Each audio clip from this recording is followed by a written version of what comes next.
Imagine being 24 years old. You got 2 kids, and life seems good. You got a man that's loving, supportive, family oriented.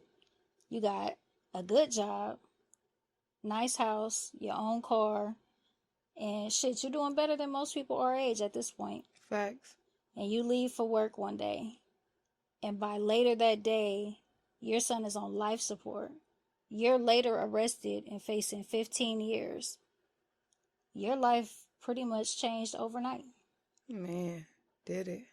And you are now tuned in to Queen's podcast, Against All Odds, where no topic is off limits, truth has no filter, and my pain became my power. Being quiet never saved me. I'm just here to share my experience, because those reality checks were hard, but I became the storm that they couldn't withstand, and rising above it is rare. I'm your host, QueenC, and around here, we don't sugarcoat. We turn our stories into strength and figure this shit out.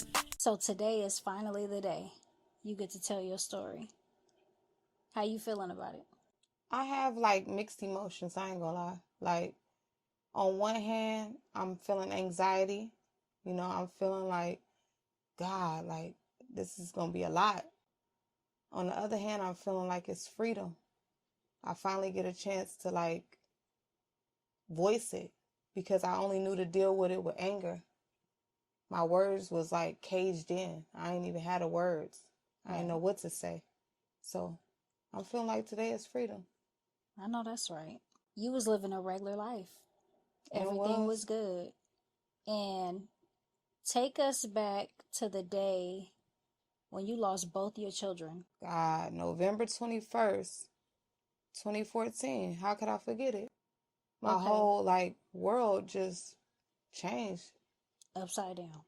In, like, literally a blink of an eye. So take us back through that day. Like, what was it like for you? Waking up, regular day? Same day, same shit, just a different day. Regular routine. Regular routine. I do remember walking out the door and my son, like, kept saying milk, milk with his bottle. And it was already like 7:20, but I knew I had to be out the house at 7:25 to make it to work on time. And at the time, we worked together. That's crazy. Yeah. And you know what? You're the one who transferred me that phone call. The phone call that we're about to get into. Okay, so at this time, you have 2 kids. How old are they? 2 and 6. And what's their names? Anthony and Alante. And Alante is a 2-year-old. Yeah. Anthony is a 6-year-old. Correct. Okay, so you make it to work. You get the baby's milk, obviously. Yes, I got the baby's milk, and then I make it to work. All right, and tell me about what time I know I got the call in. They were asking to speak to you. I transferred the call to the floor. I worked from home at the time. You remember? Yeah, that's crazy. I worked from home at the time. I transferred the call to the floor. They got it to you. What time was that? Like, how did all this play out? Take us back through that day at that moment. Okay, so earlier that day before I went to lunch break, my sister called me and told me to call my boyfriend at the time to get the kids ready because my mom wanted to see him. But at the moment she was at they was at the shopping center, somewhere shopping. So she was like, call him and tell him to get the kids ready. Mama want to see him. I'm like, okay. So I called him and I'm like, get the boys ready. My mom want to see him. They out shopping, but they'll come get him. Come get them when they done. He like, all right. So wait, pause. So basically at this time, you're going to work and he's watching the kids. This is your boyfriend. Yes. Okay. So after calling them, some time went by. When I got back from lunch, I called him, but he didn't answer. So I'm thinking, nothing, like he getting the kids ready. Shit, it's a lot. You know what I'm saying? I ain't gonna say that shit easy. He getting the kids ready. He'll call me back when they ready. So maybe 20, 25 minutes passed, and that's when you transferred me that call that changed my life forever. And who was it? It was him. I just remember saying hello, and he was like, call somebody. Lante won't wake up. And I just started screaming like, What you mean call somebody? Like, what is you talking about? He won't wake up. Right. I was screaming like at the top of my lungs, like going crazy. And my boss was like, Mika, you can't do that. Right. Cause we was on a call center flow. And there was a Mhm. lot of people over there. Mhm. And everybody's calls could hear that. Right. So I end up going in the hallway. We had a long hallway. Well, you know. Mhm. It was a hallway that I just kept pacing back and forth. And I remember my boss came out, our boss, came out and told me that I had another call and to go in his office and take the call. So I remember getting on the phone and it was my boyfriend's sister. And she said that she don't know what's going on, but he won't wake up. And again, I start saying, what you mean? Like, what do you mean? What is y'all talking about? Right. So at that point, I just hung up the phone and like went back out on the floor to like grab my stuff to leave. And my boss was like, you can't drive like that. I'm going to take you. I love Chris. Yeah, for sure. He really, yeah. He's like, that job was like my family too. I Right. grew there. When I Right. first started there, I had no kids. Right. So they like knew me from the top, you know? Mhm. So anywho, we get in the car. My emotions is running crazy. Like, I don't know what to do. I'm getting hot, having hot flashes. I'm rolling up and down the window. I don't know what to think. So I get to the hospital. Wait, are you calling? Or on the way there, you're calling obviously to find out where they're at Yeah, or what's going yes, on. I'm calling to What's see. the updates at this point? Nothing. There's no updates. There's nobody knows anything. Oh my goodness. So I get to the hospital and all I see is hella police. Damn near the whole Vallejo Police Department. And I see my family and I see his family, which I can say my family. So I see my whole family. His side, my side. Right. Everybody's there. And I go straight to the desk. I bypass everybody. I go straight to the desk and I'm like, let me see my son. Like, let me see my son. And they're like, who is your son? And I'm telling them, his name. And they told me I couldn't see him. So I'm going crazy. What you mean I can't see him? Like, what is going on? I'm just confused at this point. Like, what is happening right now? Right. You know what I'm saying? Like, Right. I get a call, he won't wake up. Now I can't see him. Police here. Like, what is happening? I just remember, like, my mom being able to talk the people into letting me see him. So eventually they came and they was like, all right, we'll let you see him, but you can't go past this door. They opened up the door and all I seen was my son. I couldn't even see his body, really. I just seen his skin. His head was wrapped. He had hella tubes just coming from everywhere. Wow. And I just started screaming, trying to get to him, and they wouldn't let me back there. After that, they closed the doors, and the police swarmed me. Like, we need you to come down to the police station now. And at this point, I'm like, I don't give a fuck what y'all talking about. I don't want to talk to y'all. I ain't got nothing to say.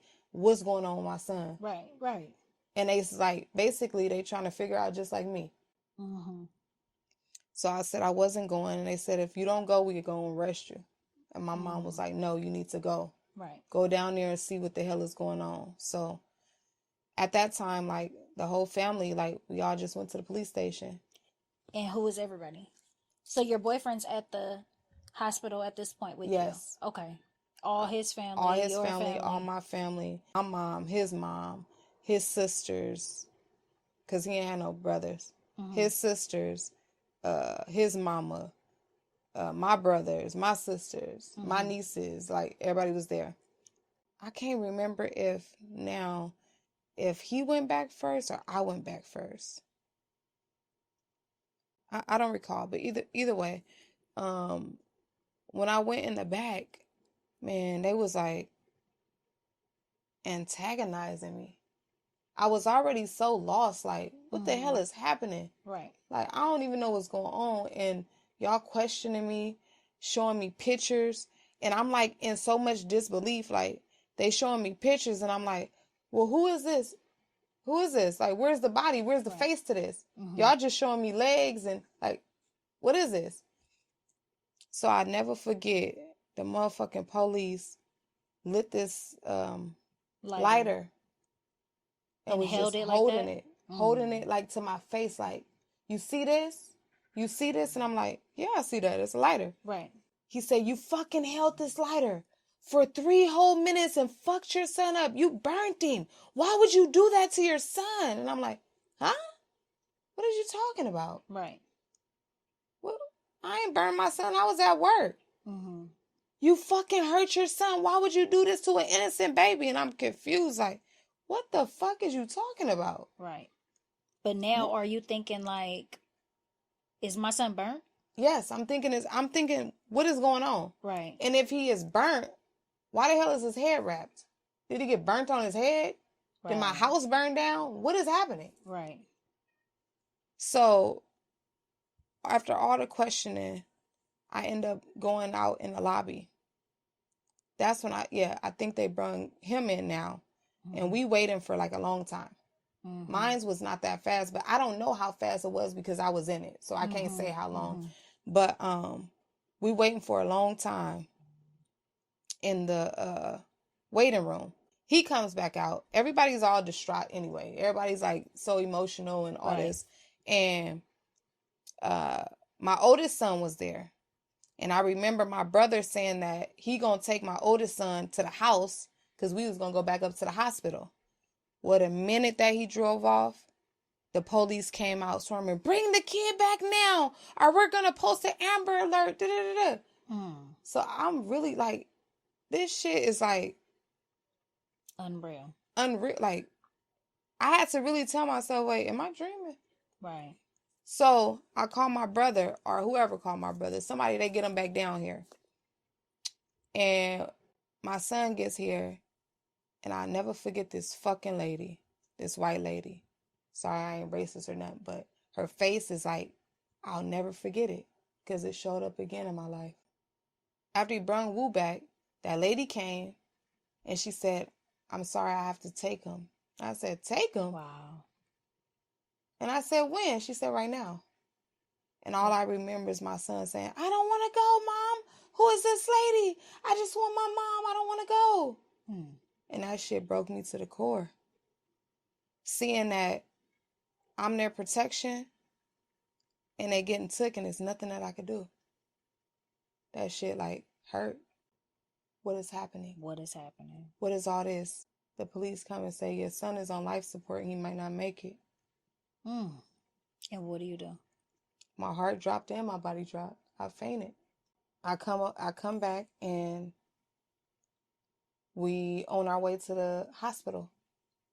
When we get to the hospital, I then learned that my son was like airlifted to Children's Hospital in Oakland. By the time you guys get back? By the time we get back. So now you guys got to rush to Oakland. Now we got to go to Oakland. Now we got to go to Oakland. My oldest son is with some random ass lady. I just had to deal with him crying, screaming, I want to go with my mama. I'm so like looking for answers. And I just keep asking my boyfriend, like, what's happened? What happened? What happened? Like, you the only person that was there. What happened? And he's telling me, like, I put him in a tub. Lante fell in a tub. I took him out. I lotioned him up. I put his clothes on. I laid him down on the couch and he fell asleep. And I tried to wake him up and he wouldn't move. Did he say he was fine after he got out the tub? Yeah, he said everything was fine. While he lotioning him, putting his clothes on, he's fine. And that's all he's saying. That's all he's saying. So, like, I'm looking for answers to my question and, like, nobody can answer them for me. But he's not showing any signs. He's not showing. Everybody is distraught. Everybody is crying. Everybody is just like, what the hell? So you didn't think nothing of it? Nothing. Why would I? Now, before we even go any further, how does this man even come into your life? Where does he come from? How do you know him? How did you get to trust him to leave your kids with him while you go to work? So he took my virginity when I was 16 years old. Some stuff happened with my family, a raid where the police, I watched them as a young kid, place some stuff on my mom. So I was taken into CPS custody as well. Wow. And I stayed in Fairfield. Mm-hmm. And at this time, I had to go to summer school. I met him at summer school. And like we got together. It was like love at first sight. Like I met his family.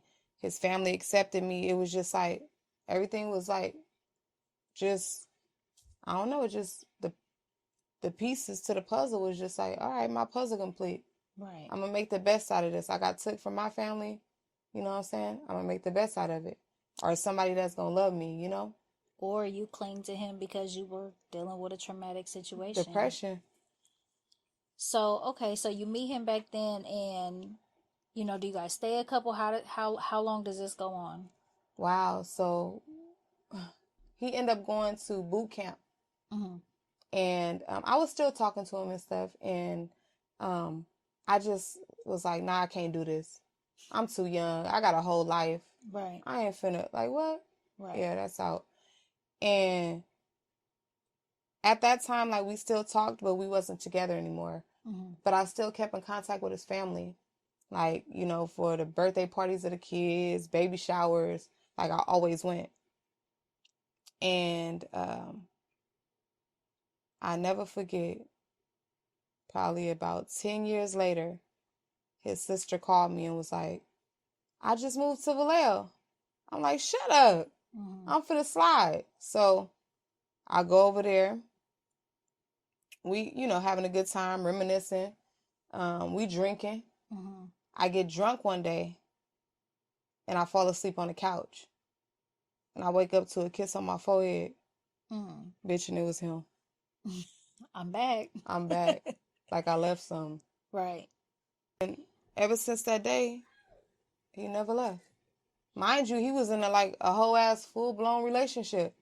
So I'm like, hey, you can't do that. What about the girl? He was like, fuck her. Mm-hmm. I'm leaving my shoes, my clothes, everything over there. I'm staying here. With you.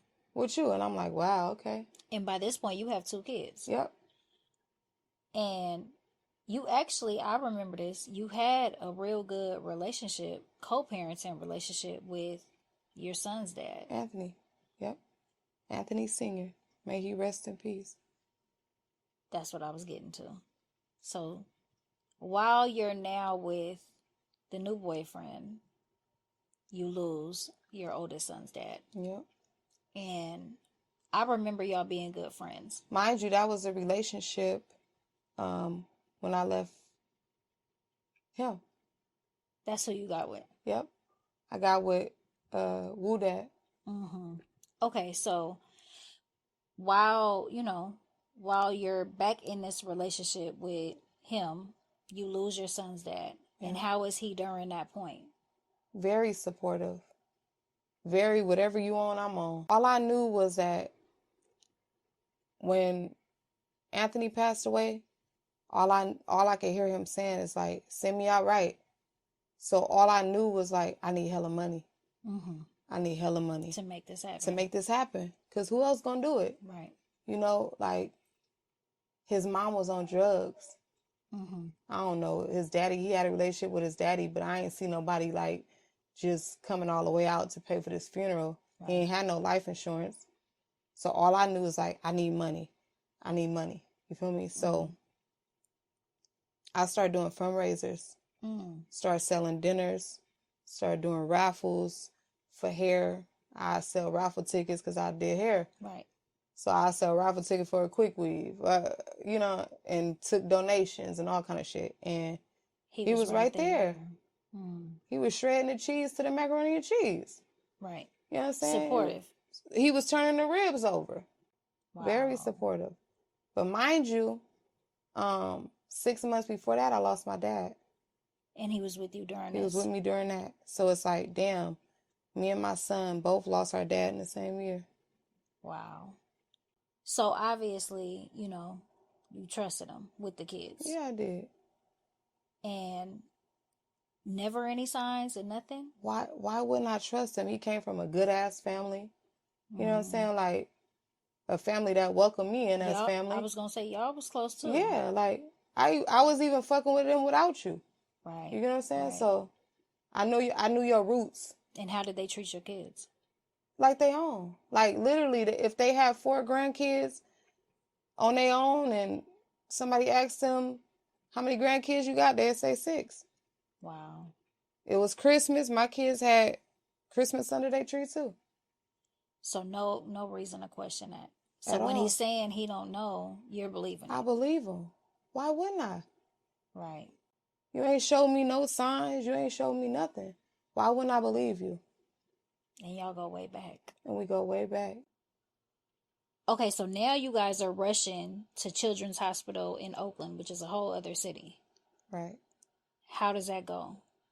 So I remember when we first got there, I just rushed to the check-in person to see where my son's room was at. And they asked me for his name and his birthday. So I gave them his name and his birthday. And they said, we don't have anyone by that name. And I'm like, what do you mean? Like, they just airlifted him, from Vallejo to here. So he got to be here. There's no other way. So we sitting there waiting to see if a helicopter come or, anything. But he had already been there. And I don't know if it was a doctor. Somebody came out and advised us that he was under an alias name because he had been hurt and they don't know who hurt him. And that alias name was Iota. And a doctor finally comes out and explains to me that he is going into emergency surgery. Wow. At this point, I'm still asking questions and they're like, we don't know. It was a nurse. And they was like, you have to wait for the doctor. So we all waiting out there for hours. And what's the emergency surgery? Like, what did they say? What type of procedure it was No, going to they be? just said emergency surgery. They didn't tell me exactly what it was going to be. Okay. So after waiting for hours, they finally come out and explain to me what they had to do. But I do remember one thing is that they had to take his skull off because they said he had hemorrhaging on his brain and his brain is swelling. And if they didn't remove the flap, then he can die. Wow. So, like, they told me a bunch of things, but my comprehension was, like, off. Right. I didn't even understand English at that point. Yeah. You distraught. Yeah. And what are you thinking? I'm still thinking, like, what the fuck is happening? Mm-hmm. Because if the police just told me that he got burned, why is he having brain surgery? Right. Why is he getting his skull took off from a burn? Right. I never went to my house. Is my house not on fire? Because I would have knew that. Right. So, like, what the fuck happened? And I'm constantly asking my boyfriend because I know you was the only person there. So, what happened? A slip in the bathtub is making his brain come off. I mean, his skull be removed. So now I'm asking him, like, did he hit his head on a fountain? Right. Did he, and so he had told you he slipped in the bathtub. He told me he slipped in the bathtub. And he said he was totally fine after that. Mm-hmm. And he laid him on the couch after he lotioned him up, and got him dressed and whatever. And he took a nap and never woke up from the nap. Wow. Yeah. Okay, so doctor comes out, he tells you, everything he did, and now all you guys can do is wait. And just It's the wait. waiting game. And just hope for the best. And in the meantime, Wu is with somewhere with that white lady. Wow. And nobody's giving you any answers on that. And nobody's giving me any answer. And it's Friday and it's in the middle of the night.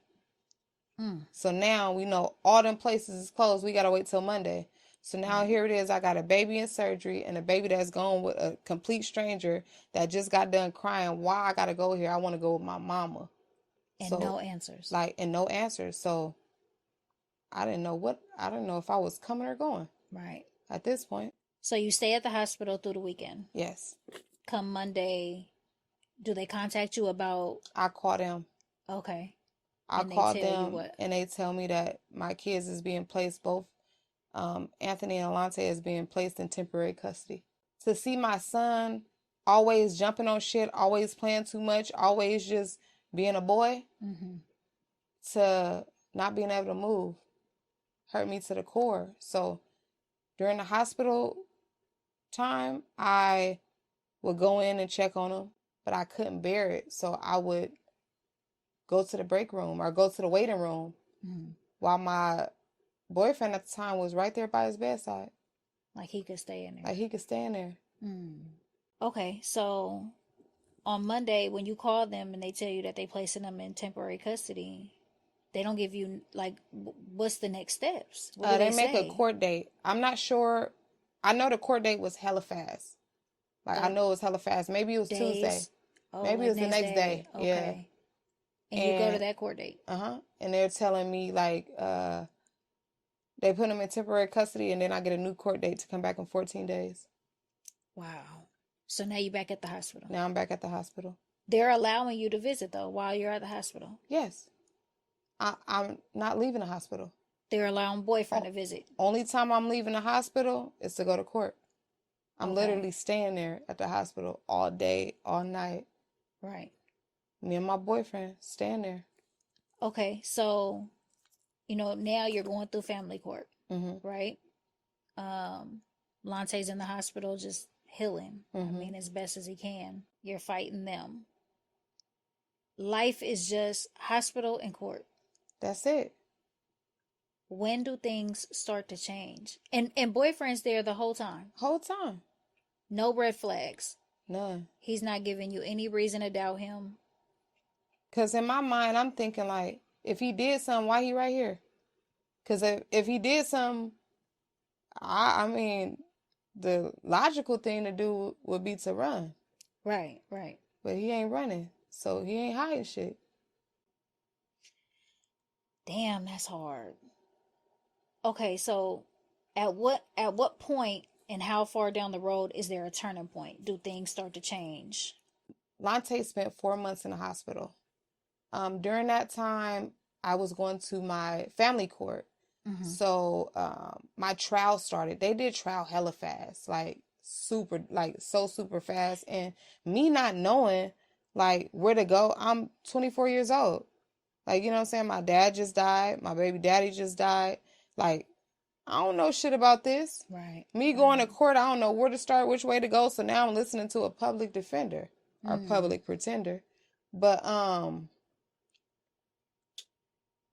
going to court. I start my trial because they tell me. Now the trial, this is family court trial. Yeah, family court. So this is all to determine if they're going to be able to take the kids permanently? Yes.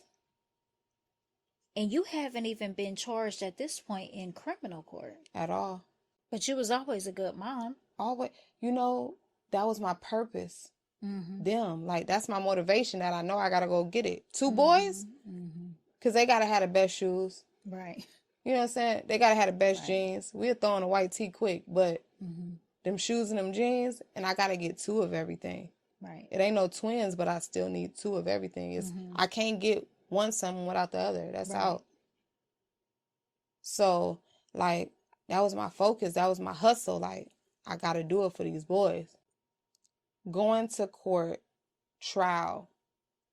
They told me they had 45 days and they had to make a decision because court couldn't go on that long. Like, they only had a certain amount of time. So they end up taking my parental rights. Permanently. And I never forget walking out them double doors and an officer asking me, am I Kumeka Davis? And me saying, yeah. And him saying, you under arrest for child endangerment. I'm already fucked up in the head. So now I'm immediately cussing everybody out. I'm ready to blow up the whole world at this point. Because why am I being arrested? Why am I being arrested? And I was at work. Boom. So I go to jail. My sister and my boyfriend at the time, mama, end up bailing me out. It's my family. That's what I know. Right. Date on a daily. Right. You know, so they end up bailing me out. I end up going to court on the day that, you know, because you get the little court paperwork. Yeah. You go, this your next court date. I end up going to court and I didn't have no court. So the clerk wasn't on calendar. I wasn't on calendar. So that means they didn't file the charges. The clerk kept telling me, call back every 2 weeks. Every 2 weeks, call back. Kept calling back, nothing. Okay, so then I figured out they dropped the case. Boom. February 6th. It's crazy how I remember these fucking dates. February 6th, 2015. 4 months later. 4 months later. I I was still working at the time. Well, actually, I stopped working. I took a leave. Yeah, they gave a break. I remember them saying, yep, I took a leave for a minute, and I extended my leave as well. But I ended up going back to work. I don't remember which day, but I remember going back to work, and I used to carpool. Like, we'd have a group of girls, like, one week you drive, next week. So at this time, I wasn't driving. I was in a carpool. I was in somebody else's car. Yeah. So I remember coming home from work on February 6th. And I remember seeing tape by my house. And I'm like, oh, my God. Tape, what like now? Like yellow tape? Yellow tape. Oh, police. no. And I'm like, hell no. I can't handle some more vandals. It's nothing else. Like, how strong do I got to be? Right. What else the fuck? can go wrong? What's next? Right. So I go to the house and my boyfriend gone. And probably the next 10 minutes, his mama and his sister and them pull up. They tell me that he's in jail. His cousin had got shot and killed. And he was giving them CPR. The cousin. And they said that my boyfriend at the time, they asked him to move. And he said, no, I'm saving my cousin. So they didn't ask for his name. And they arrested him. So are you thinking he's in jail for that? Yes. I don't know nothing. Right. I'm like, it's crazy that I'm always outside the motherfucking loop. Right. Why I gotta always be outside the loop and not know shit? So what does he eventually call? He eventually calls. I actually called a bail bond. To see, like, what he charged with. Right. And they tell me, like, we don't got nobody yet. He wasn't booked in. He wasn't booked in. So eventually he calls and he's saying, like, they charging me with, like, Lante. And I'm like, they charging you with Lante? Hell no, they doing the same thing they did to me, to you. What the fuck is they doing? They fucked up. Like, what kind of system we got? Hell no, what is they trying to say? They like, he like, they trying to say I hurt him. Like, I never do that. What the hell? That's my son. And I'm just like, damn, they, like, the system. And I know that the system is fucked up because I went through the same thing. Right. I was taken from my parents when I watched the police plant some shit on them. So, obviously now you think they just doing you. I mean, they're doing him how they just did you. They just falsely blamed you. Now they blaming him. So you still believe he wouldn't do anything. Right. But and I see what they just did to me. And I know for sure I ain't do shit. Right. I was at work. So I know, like, it's a possibility that this could happen. It's a possibility that you really ain't did shit and they can take you to jail. Right. Because that happened to me.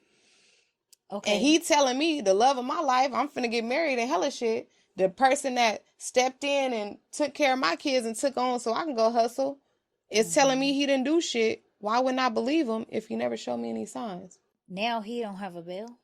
He ain't got no bail. And No, I'm sorry, he got a bail. And it's so motherfucking high. It's like $500,000. So they end up reducing it. And his mom was trying to figure out, like, what we gonna come together with for the bail, because they just bailed me out. Like, I just helped bail you out. Shit, let's come together. I know you a hustler. Let's get it. And I remember, I don't know if it was somebody called me and said something ain't right. But you can't tell me shit. You don't live here. Right. I'm the one who live in this shit every day. You just on the outside looking in. You sound like them people. But now you're starting to be judged by everybody for having his back. Now I'm starting to be judged. Because why the fuck you got his back? Because in my mind, I'm thinking, I know him. I know the real him. I get every part of him. I'm with him so much. I get every part of him. Y'all don't know him like I know him. Love is blind. Love can really be blind. Baby, can't see shit. So then, June 9th. He's still in jail. He's still in jail. We still communicating. Where's Lante and where's Wu? Lante is placed in a home. Wu was placed in a home, and they separated. They separated them. Are you allowed visitation? How is that working? Yes, I am allowed visitations. I go to a facility in Fairfield. I go to a facility in Fairfield. At first, I was only visiting Wu.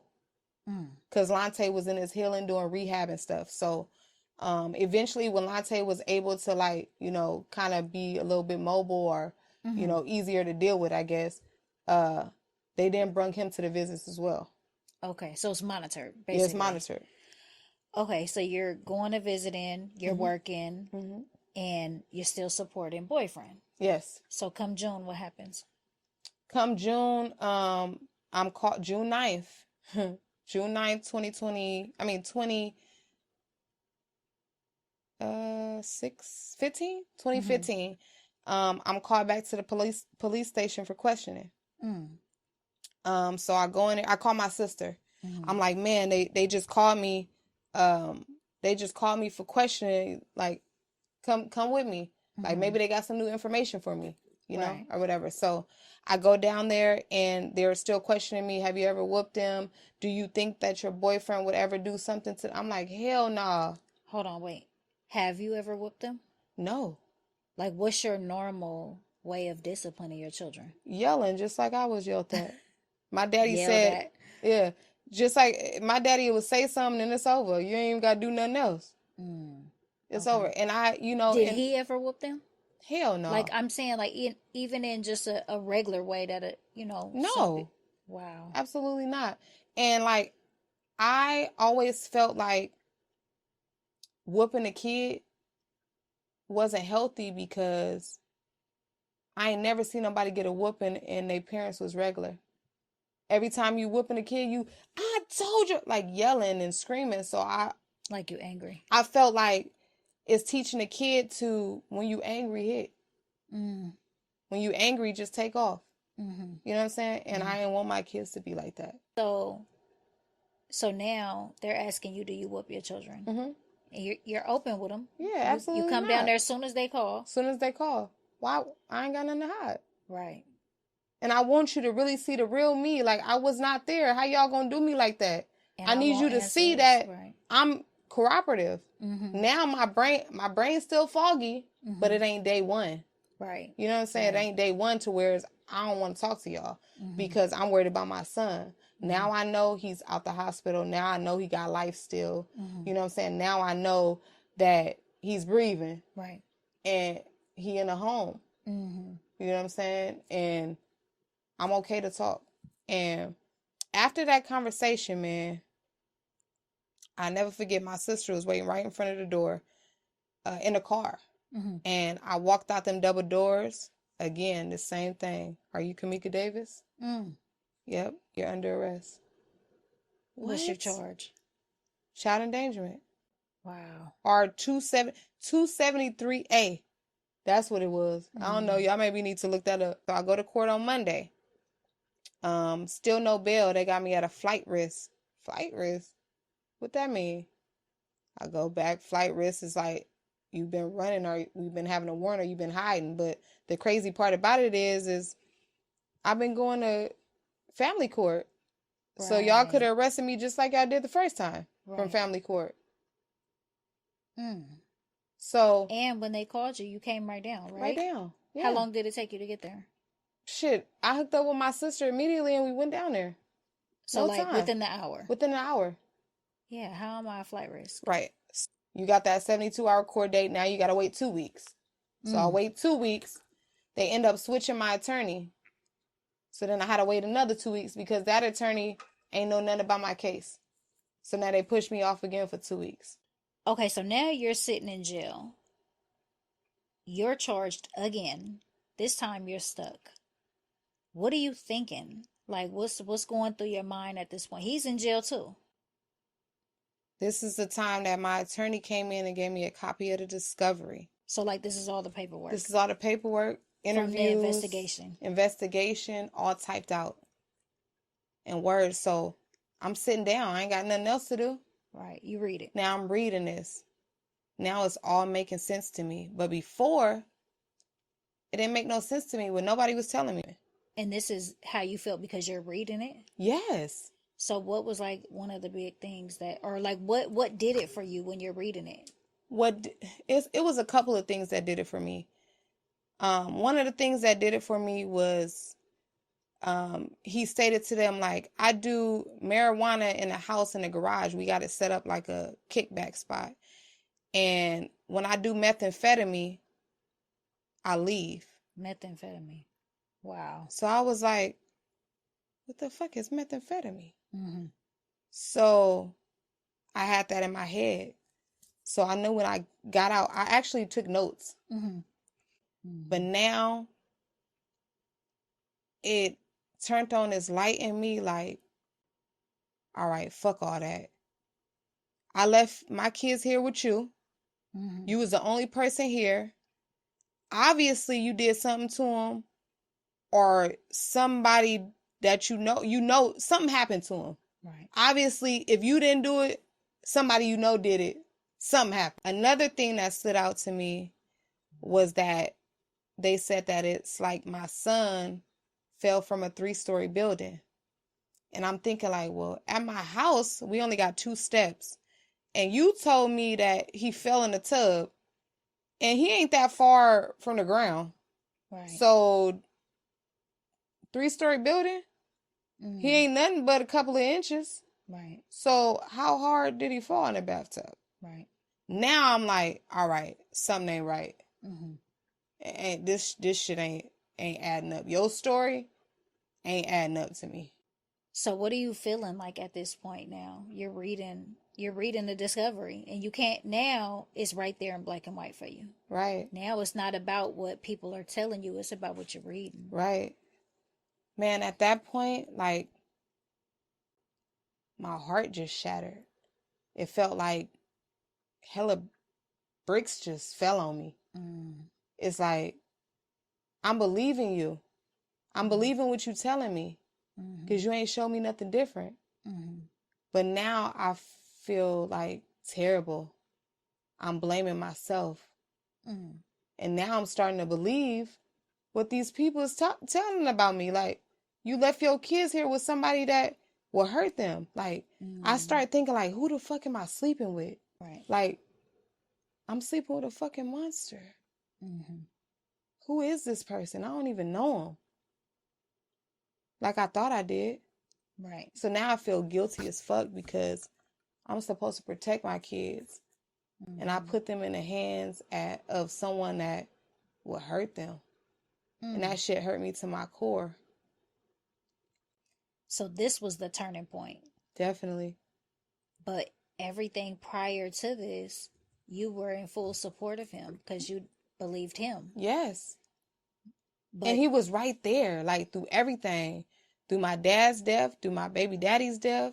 Like, just right there. And, like, even, like, when this happened, like, he was by the bedside, bro. Like, right. I couldn't even face it. I would go in the break room. He would call me. He wiggled his toes. He did, you know? So it's like, if you did something to my son, there's no way you'll be right there. You'd be trying to get up out of there because you ain't no square nigga. Right. Like, you know street. Right. You know what I'm saying? So why wouldn't you be trying to get away if you did something? Damn. And I gotta come to this light while I'm sitting in jail. While I'm sitting in jail. And I gotta come to this light that everything that I rocked for, every motivation that I had daily is gone. My man gone. My kids gone. And I'm leaving the family alone too. Because what the fuck? Why do I need a connection with y'all? Right. Why do I need a connection with y'all? And that shit hurt. That shit hurt so bad it's like just cutting your family off. Your whole family. Just cutting them off. Right. And they were pretty close-knit, right? They was definitely close-knit. Like, every Sunday, we had Sunday dinner. All these different things, all these emotions in my head, but I'm sitting down, so I'm able to, that's all I can do is sit down. So and think. And I'm mad at myself. Right. Like, is you crazy? Now I start feeling like I'm picking him over my kids. Right. Or you picked him over your kids. Yeah, I picked him over my kids because what the fuck? Damn.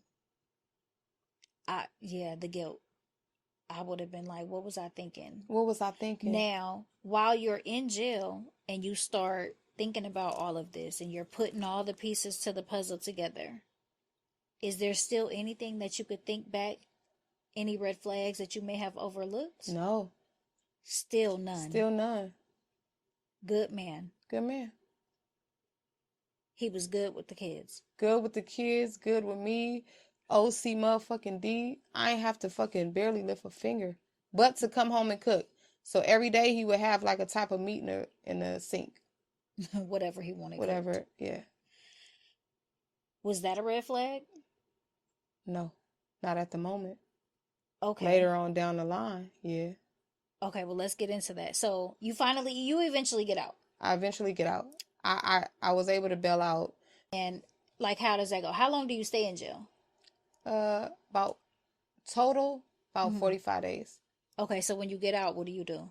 When I get out, I go back to my house. Mm-hmm. Mind you, I got a roommate at this time. Mm-hmm. And I was so scared when I was in jail, like to losing my place. But my roommate made sure my place was still there when I got back. Wow. But I had took notes from my preliminary hearing. You mean the discovery? I mean paperwork. the discovery. I had took notes from the discovery, and the main thing that stuck out to me was methamphetamine. So I wanted to know what that was. That's what he had said in his That's statement. what he had said. He smoked weed at the house, and when he smoked methamphetamine, he leaves. So I was like, what the hell is methamphetamine? I grew up in the ghetto. I grew up with parents that, was drug dealers. So I knew what crack was. I ain't never heard of methamphetamine. So I started researching it. So I looked at it, found out how it looked. Looked like some goddamn broken glass, shattered glass. Had you ever seen it? Never. Never seen it. And I start looking up, like, how people, I watch YouTube videos on it, how people act. And one thing that it stated was, like, super energy, OCD-ish, so that, like, clicked in my brain to why my house was always spotless. Now why the he red was, flags are why he was popping up. always, like, doing shit. Why he, like, come on, you done cleaned the whole house, now you cutting the grass, now, like, you just doing everything. Like, huh? Now you ready to build a house. So what you thought was good. What I thought was amazing, I ain't got to do shit but come home and cook. Really? Was it really amazing? He was tweaking. He was tweaked the fuck out. But physically, he didn't show the signs, right? No. See, I just thought he was like motherfucking Mighty Joe Young, bitch. Right. So what's crazy is in our era, growing up, we really did only know crackheads and stuff. And this may sound harsh, but where we from, I knew what methamphetamine was, but it was always considered a white drug. That's because you mixed, crystal. bitch. But I'm saying that was always considered a white people drug. So it's really, at that time, it was rare for somebody young and black to be getting high on that. Right. I don't know how I would have took that. Girl. I would have been in shock. The crazy part about it is that they tested me, him, and the kids. And all of us had it in our system. Whoa. And I know goddamn well I ain't did that shit. I don't even know what the fuck that is. Right. I'm not finna take none. I don't know what it is. And you find that out before you even read the discovery. Right. And he's in denial. Right. Right. And so you think it's bullshit. He's in denial, but at the same time, you telling me, I don't know what that is, but you telling the police that you leave and do it. Whoa. So that was another red because flag. I told him, like, they tested us and they talking about we got methamphetamine. What is that? He like, I don't know what that is. But now, in a discovery, you told them day one that you did it. It's clicked to you. You get the discovery and you're like, no, there's no way that you didn't do something to my kids. Now, how is the family treating you? Do they reach out to you? Like, when you get out, does anybody try to contact you? No. I'm sorry. Let me take that back. Yes, him. But fuck him. Right. I ain't answering your calls. And you know what else is crazy? While I was in jail, we both was in jail at the same time. They put us on the same bus together, going to court. To go to court. To go to court. And how does that go? And he trying to talk to me through the glass. I mean, through the, it's like a little gate thing. He trying to talk to me where they separate the men and the women. And I remember I had a cellie. She was hella cool. And I was just talking to her about my story or what happened and what's going on when I got the discovery. And she going off on him. You bitch ass nigga. Fuck you. Don't talk to her. She don't want to fucking talk to you. You know? So, and that was crazy too. Like, putting us on the same bus. What? Yeah, that's crazy. But now you guys have to go to court together. Man, I'm his co-defendant. The fuck? So you guys are literally in court together. Wow. Yeah, big wow. Do you ever, at any point, like when you get out, do you ever think like, I want to talk to his mom? Or his sister? No. Or you just was done? I'm done.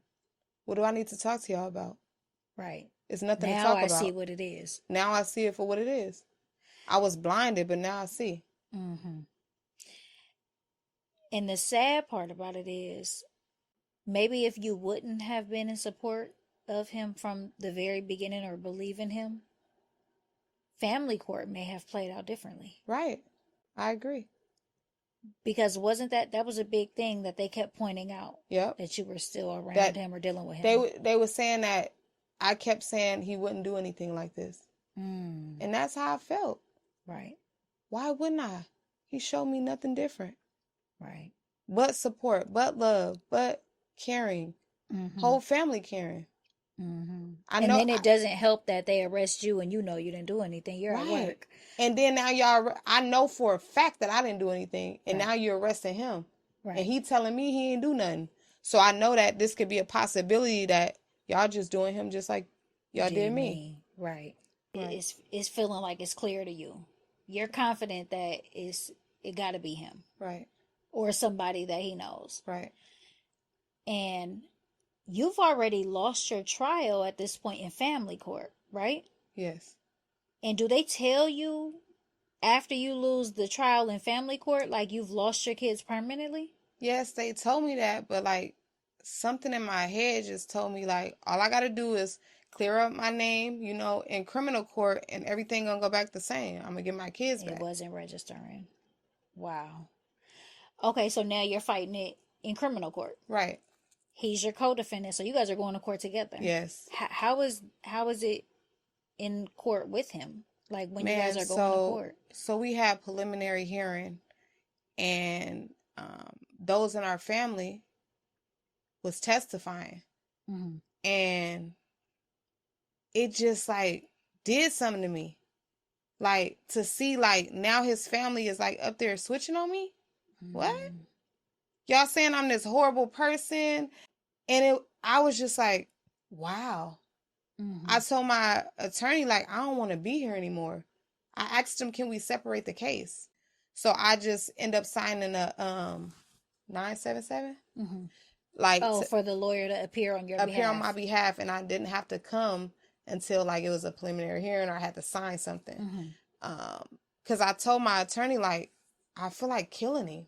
Like, he just sitting in court nonchalant, like, they saying all these things, and, like, the person that I knew, this ain't you no more. Who are you? Right. Does your attorney tell you how much time you're facing? 15 fucking years. And how much time is he facing? They didn't say a time on him. Or they just didn't tell you? Or, yeah, I he probably was aware of his time.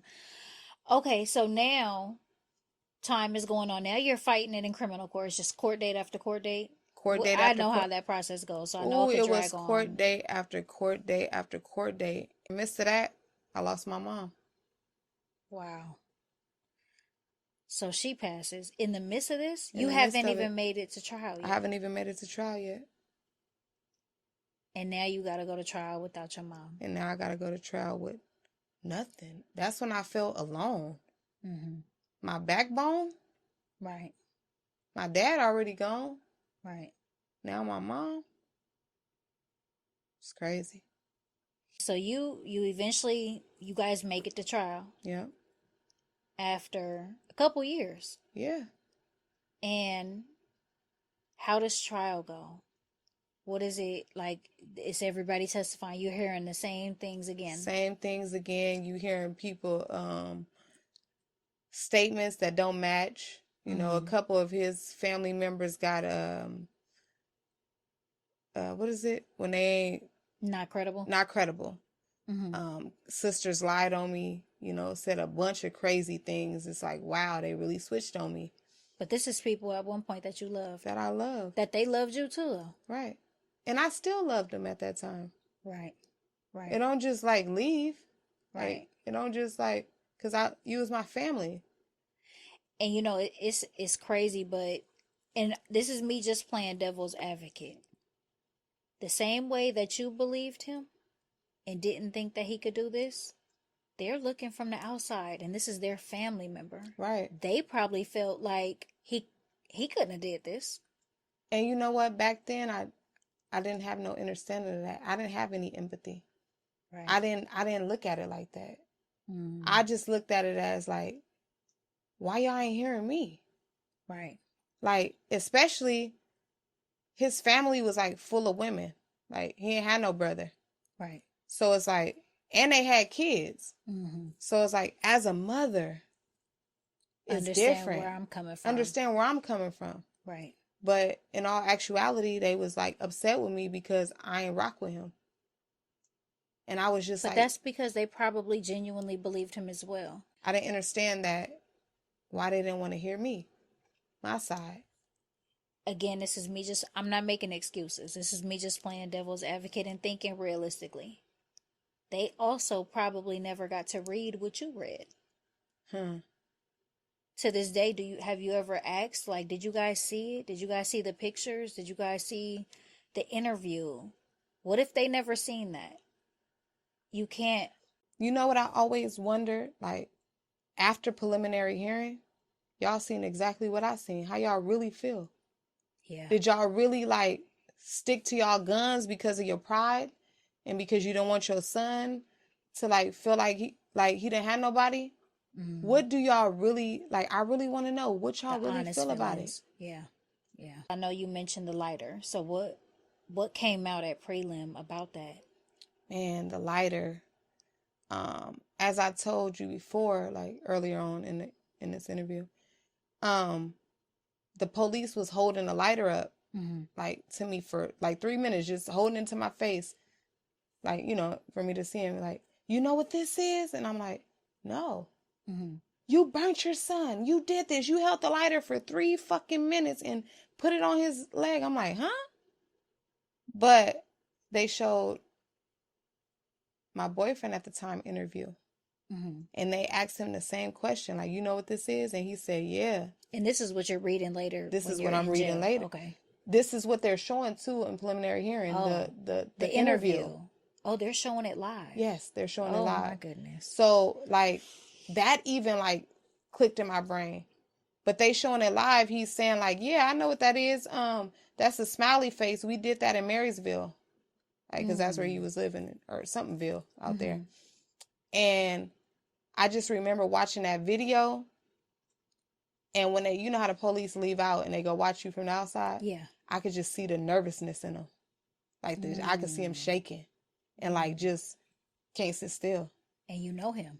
And I know him. But I also, like, now I'm looking at every fucking thing because remember I didn't looked up methamphetamine. Right. Is he kicking? Right. Oh. I don't know. Like, I've learned so much about this. Like, I researched it down to the T. Right. So now I'm like, is he nervous or is he kicking? Because he ain't got it because he been in, well, you can still get it in there, but right. Like, what's going on? Yeah. Family is, you know, obviously supporting him. You guys ended up having a physical altercation at court, right? Why? We had a physical altercation because you and the family. Me and the family. They bought his niece. Little chocolate drop. I loved her to death. Like, that was one of my favorite girls. But they bought his niece, and I seen her, and when I seen her, they brought her to court. They brought her to court. Okay. My bad, I'm sorry. Yeah, they brought her to court. And when I seen her, she reached out her hands and she was like, Auntie. Mm-hmm. And in my head, I'm like, I'm not going to say nothing. Mm-hmm. But then at the same time, I'm like, this baby innocent. Mm-hmm. So I like reached my hand back out to her and I could just see them all rushing down the hallway. Like, don't put your fucking hands on my daughter. Mm. And I just start swinging. Mm. Because I just seen everybody like rushing me. Right. So I just started swinging. I end up fighting. Oh, it's crazy. At that time, his sister had just got shot. What? His sister had just got shot. So I'm swinging. They jumping me. Mm-hmm. They jumping me. My sister jumps in. My sister ended up breaking her finger. Well, after that, they filed a complaint on me. The family. They filed a complaint. They tried to file a restraining order. They found the complaint on me because the sister had just got shot. So they were just trying to say I was attacking the sister that was hurt. Oh, okay. So I had to explain to the people when I had to face them, like, they rushed me. Mm-hmm. And like, shit, my son got hurt. So who the fuck am I? Right. They don't give a fuck about a baby. Right. And usually the world, like, give a fuck more about a baby than... For sure. You know? Right. So I'm like, who the fuck am I? They don't give a fuck about me. They'll hurt me. Okay, so, like I said, that's unfortunate because you guys was all family at one point. That shit hurt. So it kind of affected, people that shouldn't have been involved. His family shouldn't have been dragged in that. You said he came from a good family. They're family oriented. Right.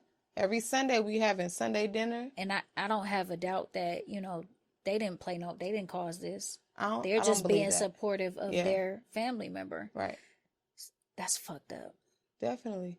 That's fucked up on so many levels. That shit, like, that was like, damn, like, I really lost everything. When they say a blink of an eye, that shit real. Now, trial is coming to an end. How many days is trial? It was like about 3, almost 4 weeks. Okay. Now they do closing arguments. They do closing arguments. And how does that go? Girl, like, it was so crazy because the district attorney is the one who creates the case against you, Mm-hmm. you know? And in our closing arguments, man, our district attorney said if Kumeka knew this would have happened to her child, she would have never walked out that door. Mm. And that shit just like made my heart drop. Mm-hmm. I kind of felt a little relief, but I was still having anxiety because I'm like, damn, this is the person that's supposed to be against me and she see it. So I feel like, yes, like somebody finally see. But also still nervous because shit, I done been in jail twice for this shit. Mm-hmm. And I know damn well I didn't do nothing. So anything can happen. Right. Anything at this point. But if I get these 15 years, what the fuck? My kid's gonna be grown. Mm-hmm. You know what I'm saying? So I'm going through so many emotions. Like, I know anything can happen. What if they set an example out of me? Solano, shit out of luck and no options. Mm-hmm. So I'm like, am I going to be the one with no option? Right. You know what I'm saying? Like, what's the end? I don't know what the end might be because I know it could be faulty. Right. I because know personally. You're on trial for it. Right. And I know personally I ain't do shit, but they don't know me. Right. They don't know me. So they do closing arguments. Now jury's out on deliberation. How are you feeling? Ooh, crazy. Anxiety. Like, just still grieving too from my mom. Right. It was a lot, man. That shit was a lot for real. Wow. That was a lot. Back to back to back to back to back. But all I know is like to be strong. Mm-hmm. And I'm like, damn. That's all I knew, to be strong, but sometimes you get tired of being strong. That's why I was suicidal. Oh, speaking of that, when you lose your family court trial, you said it didn't really register right away that you had lost permanent custody of your kids. Or I was just like thinking that I could fix it because I know for sure I didn't do nothing, and I could just prove myself that I didn't do anything in this court and I'll be fine. But you eventually get a letter in the mail. Yep. And what did the letter say? My kids was being adopted. Once I got that letter, I took 30 pills. I wanted it to be over. Commit suicide. I didn't want to like die. I just wanted it to go, like, to leave and just come back when everything is okay. Mm. You wanted to check out for the moment. Yes. And now you really look unfit. Now I really look, now the ambulance at my house, they pumping my stomach. Oh, Now man. it's like, damn, she's suicidal. She really unfit. She already this angry person. Now she's trying to kill herself. Okay, so now going back to trial. Jury's out. Mm-hmm. Gotta be anxiety. Ooh, You're to the on roof. trial facing 15 years when you know that you didn't do anything. You literally left for work like a normal day. Yep. And now you don't have kids. Mom is passed. You're looking at 15 years. How long are they out? Is it hours? Is it days? Couple days. Oh my goodness. I would have been a nervous So wreck. can't sleep, can't eat, can't Right. checking my phone every 30 minutes, even at 3 o'clock in the morning, thinking they're going to call and say it's ready. So they finally come back with deliberations. And how does that go? I was the first person. They read yours They first. read mine first. And that shit said not guilty. And I just cried. I cried so hard. I was just like, thank you, Jesus. Mm-hmm. I just cried. It's making me get teary right now, but I just cried. Right. Like snot bubbles. Yes, it's over. I'm finna go get my kids. Oh, you're thinking that you could I'm still thinking, get them. But you couldn't get them. But I couldn't. And you know, it seems so. That's one thing about this case that has always bothered me. I don't understand how they were able to take you to trial in family court and permanently take your kids when I haven't even went through criminal court to be proven guilty of anything. Right. How does the justice system work like that? And I ain't know nothing. I'm so young. My mama gone, ain't here to lead me the way. I don't know. My daddy gone. Like, I don't know nothing. And the only other family that you knew is his family. Yeah, that's a lot. What was his verdict? Guilty. He was charged with 6 counts. 4 of them with the same as mine, like willingly cruelty to a kid. And he also was charged with torture for the burn marks. How many burns was it? It was about 4 or 5. Wow. On his thigh, on his feet, like. Now, going back to that, pointing this out, as I don't see how this wasn't a really big thing. Your son had just went to the hospital About 6-7 days prior to that. For just a regular injury, being regular a boy. injury. Yeah, he once they did x-rays and stuff on him, his balls were swollen. Mm-hmm. They said that his testicles twisted. So they did a surgery to untwist them. Okay. They would have been able to notify or document or realize if he had any burns. Right. If he had any signs of abuse, that definitely would not have gone unnoticed. Because your with balls, where they have to have to look. And the burn marks was inside his thigh. So that's right there by your How shit. was that never brought up? How was that not a big thing? Clearly this just happened. Right. And you would have seen it because you bathed him. Right. So he had to have done all this on the same day. Tripping out, like what the fuck was it? Tweaking out, bad trip, bad dose. That's the only thing you could come up with. That's the only thing I could come up with. He wasn't frustrated for having to watch them that day, No. nothing? I told you I left out. My baby asked for some milk. Right. And he took him right back to sleep. Wow. So ultimately, he got found guilty of torture, and I looked it up. It was willful cruelty to a child that could have resulted in death. And I knew it. I was tongue twisted, but yeah, it was something like that. I know it's 273A. Right. I'll never forget that. And he was later sentenced to 12 years to life. Yes. How did you feel when you heard the guilty on him? I know you were in the midst of crying about yourself. I just screamed. But why would you do this to me? Why would fuck me? Why would you do this to our son? Right. You claimed him as your son. Right. Why would you do this to our son? What is he looking like? Regular. Still? Nonchalant. No tears, no nothing. Even with the guilty? Even with the guilty. What's his family doing? Cussing. Mad. Oh. I'm unfit. Now I should have protected my kids. From who? Your son? Right. Because guess what? Your son was the man. He was supposed to protect us. So now you get to leave court. Mm-hmm. And you think that you can go get your children back. Yep. So I immediately leave court and I go straight to Fairfield. And then when I get to Fairfield, it's a little window that you got to go to help you. Yeah, and they closed. Desk.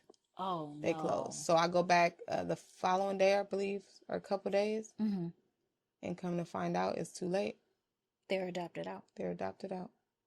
Now I'm suicidal again.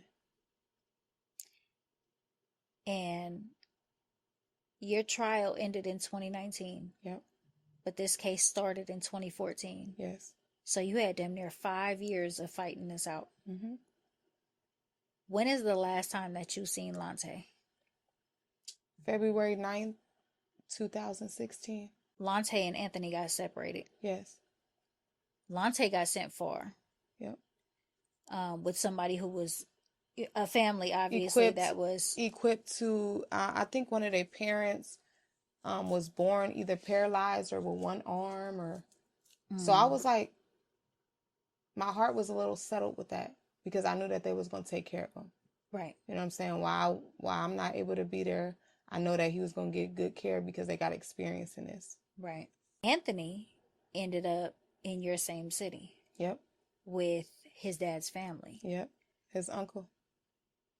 Okay. So, I know you don't want to go into too much detail, but you were able to start sneaking and seeing him. Yep. And this is another question that has always been something for me. Just me knowing the backstory. There was only 3 people in that house that day. Yep.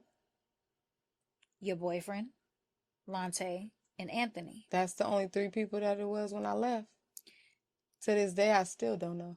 I could never understand why they didn't go sit and ask Anthony. He was 6 years old at the time. He could have told you what happened. That's crazy. I kept pushing that issue. I kept saying, ask my son, he was there. And they said it would be too detrimental. He just lost his dad.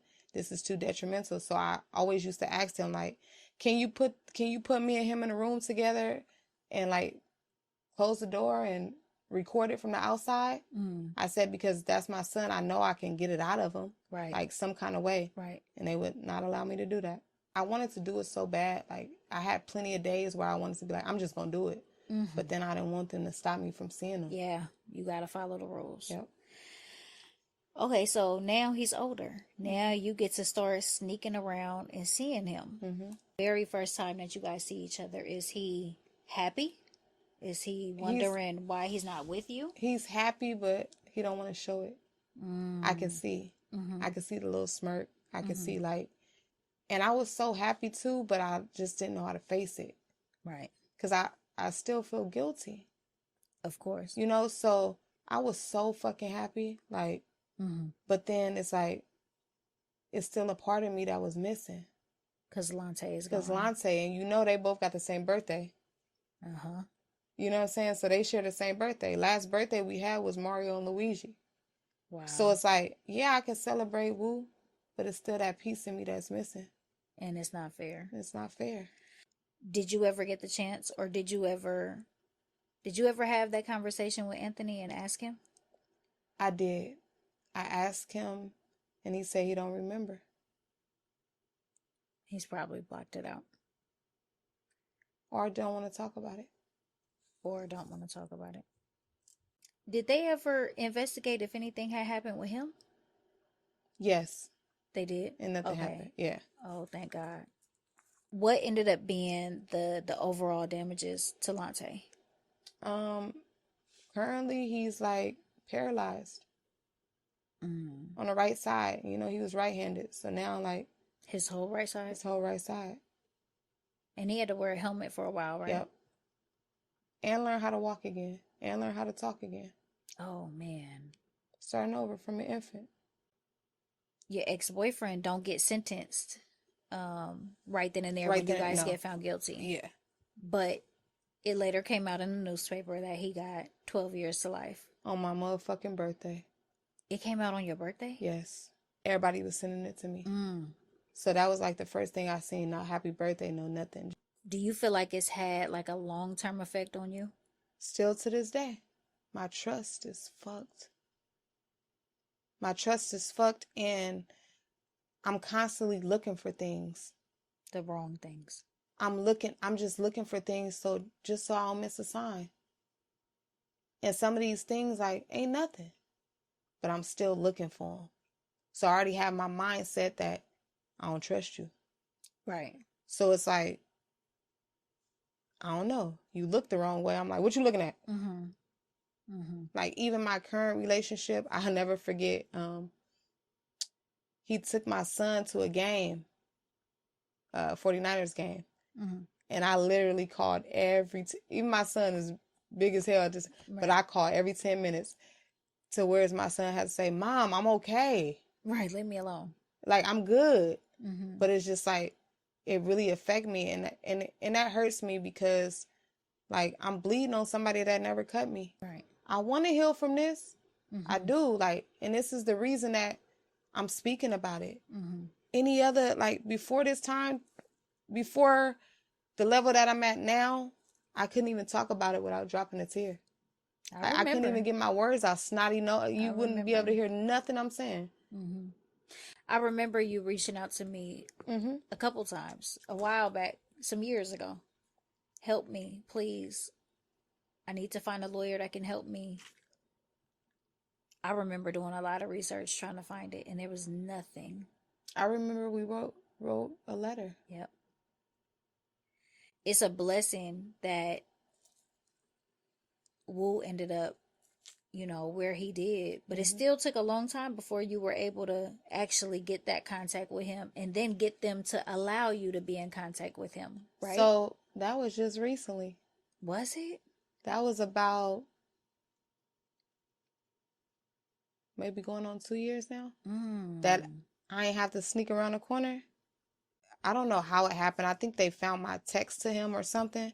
And I just remember Wu texting me like, Mom, they know. And I was just like, fuck. Like, I was so worried about him because I ain't got to live there. He do. My guy and his mom, like, saying, we going over there. And I'm like, no. We going over there. Like, I'm like, what if they call the police? Like, they like, I don't care. We going.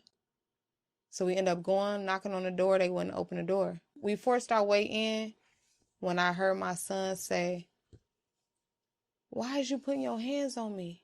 No other choice. Right. We ain't doing this. Fight or flight. Yeah. I'm going in. I don't care what the results is. So you make it in, and what I happens? make it in, and my son is in the back. Everybody comes to the front. My son is in the back. Eventually he comes out. Came out like a fucking king. Came out like, yeah, I'm finna tell y'all. He went around the circle, separated everybody. You, da-da-da-da. You, da-da-da-da. What is he saying about them? He's saying, like, I love you. I thank you for everything you done for me. Da-da-da. Da-da. He goes around, like, just telling everybody he appreciates you. And he saved me for last and said, Mom, you already know what it is. And that shit just, like, made me like, God, look at my baby. Right. You know what I'm saying? Because you was 6 when you left me. But look at you, like, how strong you are. And ever since then, we've been rocking. And they've allowed you to now. Yep. That was a blessing. Now he come over for weeks and. Oh, that's tight. Ooh. But still no Lante. Still no Lante. Still felt good, but still feel guilty.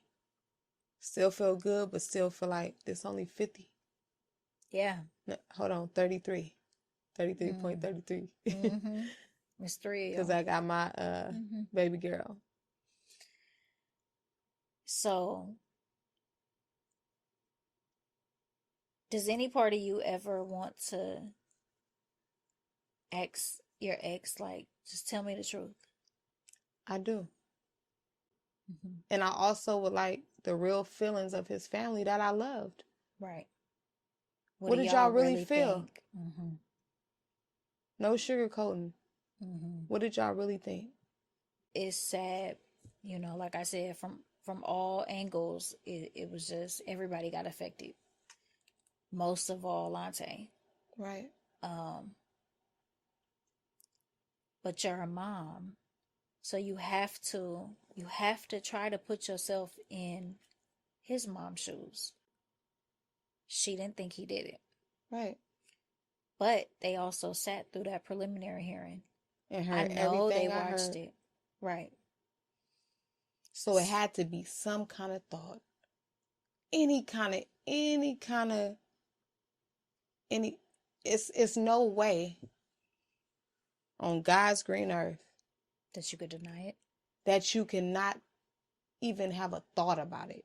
What was his other injuries in total? What was the injuries?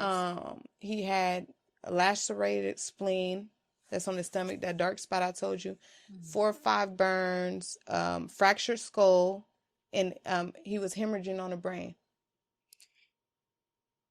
That's a lot. A lot. Do you think that he'll ever try to reach out? I hope so. What's your biggest concern? My biggest concern is because me as a child, I already experienced this. Like, my father took me away from my birth mother, and like I resented her. Like, she never came for me. So pause. A lot of people don't know like what your family history is. But your father had multiple children. Yes. Outside of with the mother that you knew. Rolling Stone. Wherever with the hat Definitely lay, a it was Rolling his Stone. home. So you have multiple siblings. He took you from your biological mom when you were how old? 11 months. And you were raised by Faye. Yes. Which is the one that passed in the midst of your court dates. Correct. But you grew up angry about that. Is that what you're saying? Or how are you, like, what's your concerns? I didn't grow up angry about it. I grew up hurt. I grew up hurt that my mom never came for me. Mm-hmm. My mom never, like, tried to come back and get me. Right. So that was my resentment. Like, you never, like, came for me. But now that I got older and me, like, knowing about addiction, and it's called a control substance, a substance that controls you. So I know it was, like, out of her control. Right. She got lost. You know that now. I know that now. So it's like, I forgive her. Right. You know, and I recently, like, been getting to know my mom, and everybody got a story. And some of the stuff she told me, absolutely, it's like, God, like, my grandmother hated her. Her own mom. Her own mom. And my mom had 9 kids. Wow. And my mom told me, like,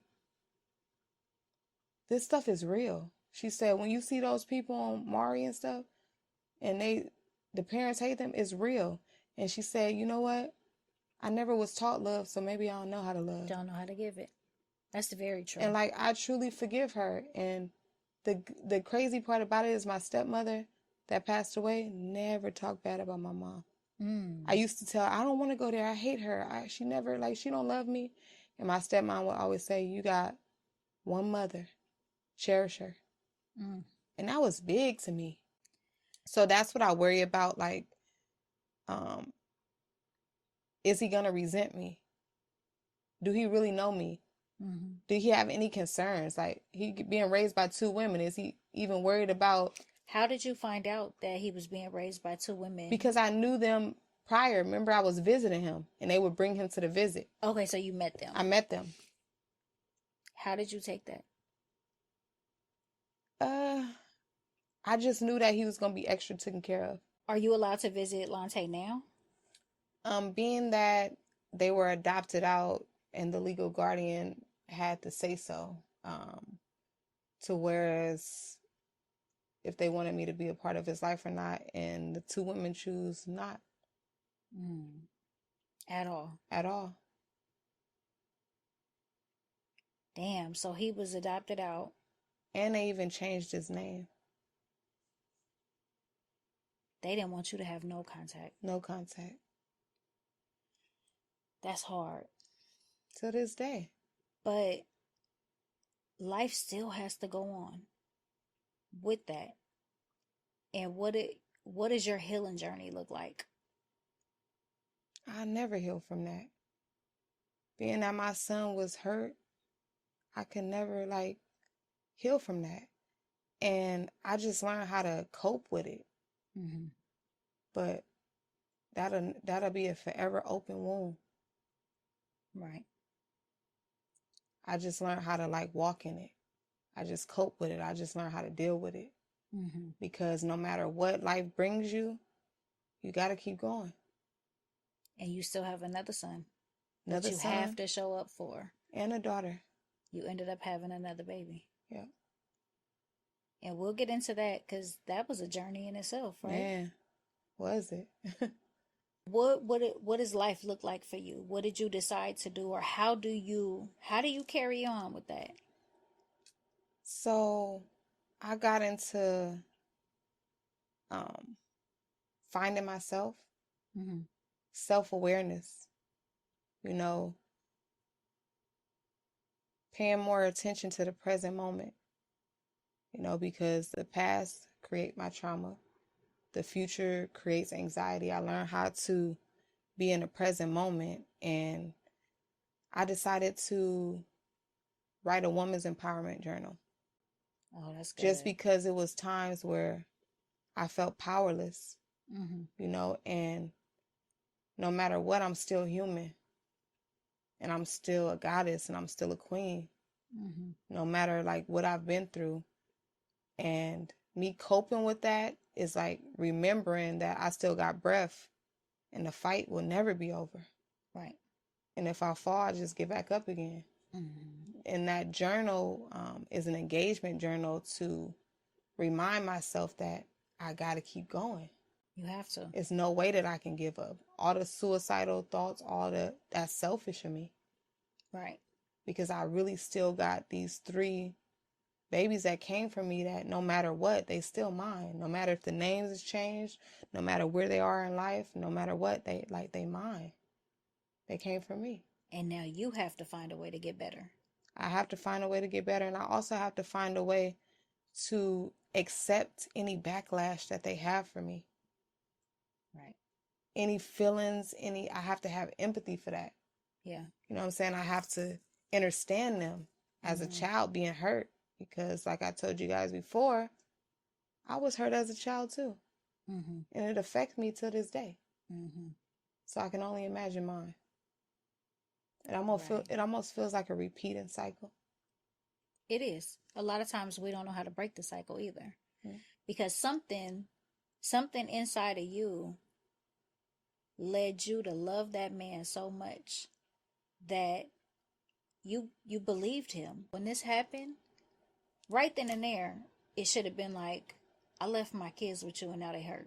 But it comes from when they're there for you through all your traumas. Now you're trauma bonded.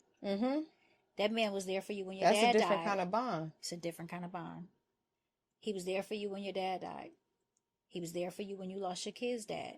Then he stepped up and played this big old role of being a stepdad. A great one.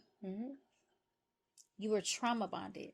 Why would this person that's been there for me, that watched me go through all of this, why would he do this? Why would he want to hurt my kids and hurt me even more? But that blinded you. Yeah. I trusted you to protect them. I put my whole life in your hands. And that's the thing. A lot of women we don't know how to identify certain things. We don't know when we are so strong in love with a man because he was the shoulder to cry on when I needed it. It's blinding. The most. It's blinding. When I was at my most vulnerable state. That's good. A women's empowerment journal. That's good. Because I know for me, I do a lot of videos. I do a lot of talking. But a lot of people don't know writing was always my thing. I could always express myself when I wrote. I wrote poetry my whole life. Because nobody can respond to you. Yeah. Nobody can stop you in your tracks. Yep. And I do that so much. I have so much writing. I also have 10 kids' books wrote already. I just need to do the illustration. So my main focus is like, really, is to touch children, because I felt like I missed a lot of it. Yeah. So like children's books, I want to teach children stuff that's untold. Like I love kids so much. And like if they knew me, if these people really knew me, they would not send me through this. You know what I'm saying? Right. And I had kids before I had kids. I had nieces and nephews, you know. So my love was always for the kids. Now that you're older, this situation happened in what, 2014? It's 2025. Yeah. Looking back now, can you identify or at least understand how, on the flip side, people are looking at it like you chose to support this man? Yes. So now I can honestly say yes. These people that's having to say so wasn't there for me. Right. He was. Right. So I ain't give a fuck what y'all was talking about. You know what I'm saying? So, but now, That you're if I step outside of me, and if I was on the outside looking in, hell yeah, bitch, you dumb. Right. Right. Fuck is wrong with you? But that's why I always tell people it's so easy to judge. It is so easy to say what you wouldn't do until you're in it. Right. Until it is you. Right. And, you know, for this situation with you, it showed you how easy that it could happen to anybody. You know, we hear about a lot of these crazy stories online. You hear about people unaliving their parents and people stuffing their kids in freezers. And you never think nothing like this could happen to you. This is something that could be on a movie. And you know what's crazy? Like, they got movies about shit that ain't real. Yeah. This shit real. They got real fiction movies that's not real about shit like this. As a mother, it's so hard to be in between. I gotta work, I gotta provide. Absolutely. So now I gotta be absent from my child. And that's so hard for me to be like, I gotta leave my kid with somebody. Hell no. Oh. This ain't finna happen again. This ain't finna happen again. You know, so that's the most challenging part, is to even trust again. Being at the phase that you are in your life now, to where you can turn your pain into power, and that book may help another woman. Right. You don't know what somebody else is dealing with. It may not be a situation with her kids. It may be a situation that she needs to get out of ahead of time. And she missing those signs. And she blindly in love. We've all been blindly in love. Yeah. It just had different effects on different people. Right. And I really look back, like now, my mature mind, and like really look back and say, what the fuck? So now I'm young. Imagine people that's my age. Looking at you. Looking at me. Yeah. This young girl. You stupid. You stupid as fuck. And I don't blame them. You can't. I don't blame them at all. This is just the first episode. Yes. But you got a lot more to tell. Baby, this is a series. In the meantime, where can they find your book? Amazon. You could type in Meek the Goddess. That's MEEK DAGODDESS. The title of the book is Remember You Her. Also, you guys, I'm an artist, so I also drew the cover of the book. Oh, that's one nice. day, I was drawing on the back of my jean jacket, not even knowing that this would be a cover of my book. So I was just like, I was live and I was drawing on my jacket, and I was like, man, I want this to be the cover, because I drew a black girl with no face. And that could be anybody. It could be anybody. Y'all make sure y'all check the book out. I will also drop all of her social media accounts in the link below. So make sure you guys follow. In the meantime, it was a long episode. Man. But it felt good to release it, Felt right? good to release. My shoulders kind of light. For real. But to finally be able to tell your story with a clear mind. Yes. Because you went on rants before. Yeah. There was I remember back then, early on, you was angry. And you had every right to be, but sometimes it takes time to look back and put together how your words need to come out. Right. And like, this needs to reach the hands of somebody that'll still help me. Yeah. I'm screaming. Help. Yeah. Whatever you could do, help. Because I'm still on this journey. Trying to get him back. I'm still on this journey. Yeah. And I'm still a mom. Yeah. Regardless of everything. But yeah, you guys, I will be back. There is so much more. A whole lot more. Yeah. All right, you guys, make sure you go grab one of those books. Even if it's not for yourself, get it for someone who may need it. So, I hope y'all enjoyed this episode. In the meantime, be looking for more because she will be back. And that's a wrap for today. But I'm going to leave you with this. Never forget it's not too late. Your past doesn't define who you are. It's not how you start, it's how you finish. So keep going. This ain't just a podcast, it's a movement. So be a part of it. Like, follow, share, and subscribe. I'm building a space for everybody out there trying to rebuild what life tried to destroy. Us. Thank you for tuning in to QueenC's Against All Odds podcast. I'll see you next week with more truth, more tea, and more transformation. I'm out, y'all.